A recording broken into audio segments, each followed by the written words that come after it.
এসেছিল আমার ঘরে এক চোর, এসে বলেছিল বিয়েতে যা আছে তোর।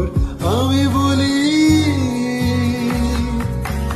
আমার ঠিক নিয়ে যা, আমার ভুল নিয়ে যা, সব দিক থেকে সব মাসুল নিয়ে যা। আমার ভয় নিয়ে যা, সময় নিয়ে যা, পাঁজরে যন্ত্রণা যা হয় নিয়ে যা। আমার জাত নিয়ে যা, ছাদ নিয়ে যা, সব ভোর বিকেল আর রাত নিয়ে যা, নিয়ে যা।